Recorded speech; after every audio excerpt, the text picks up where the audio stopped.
डललो बाहर भेली बहिनों से सबे बहिनों निक लग रहा है चाची यहाँ सबके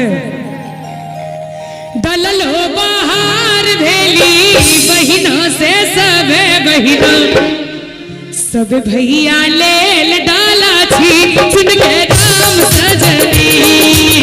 सब भैया लेल डाला छी चुन के राम सजनी डललो बाहर भेली बहिनों से सबे बहिनों डललो बाहर भेली बहिनों से झूली बहिनों सब भैया लेल डाला छी चुन के राम सजनी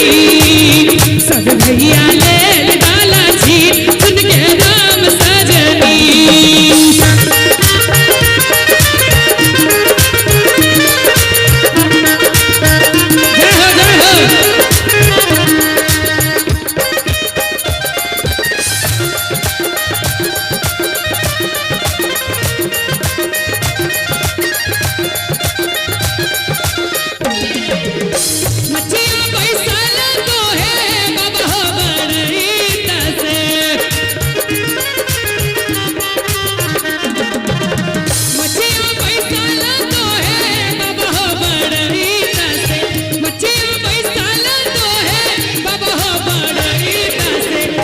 बेटा लेल डाला छी सुन के राम सजनी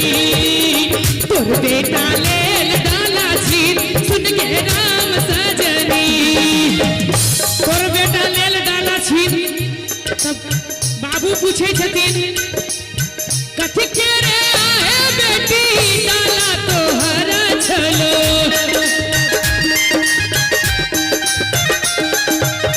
कथी के रे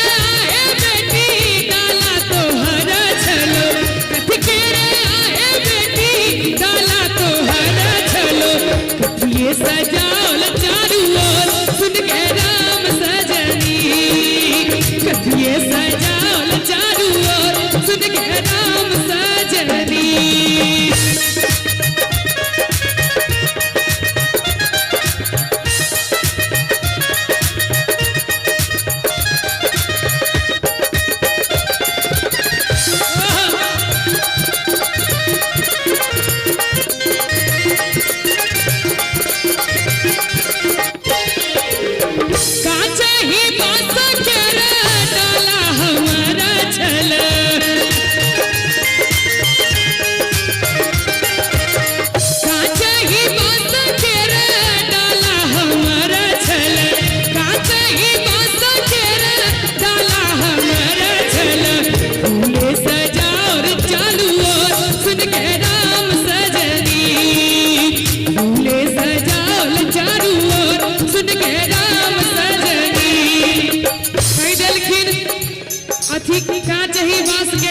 छले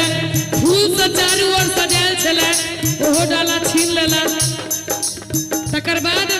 बाबू कहै छथिन जो तो ही आहे बेटी डाला दिया देव जो तो ही आहे बेटी डाला दिया देव जो तो ही आहे बेटी डाला दिया के की देवही दान सुन के राम सजनी भैया के की देवही दान सुन के राम सजनी बड़ा प्रेम से बहिन कहै छै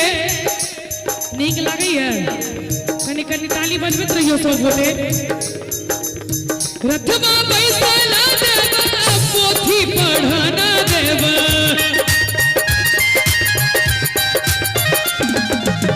रथमा बैसला देवा पोथी पढ़ना देवा रथमा बैसला देवा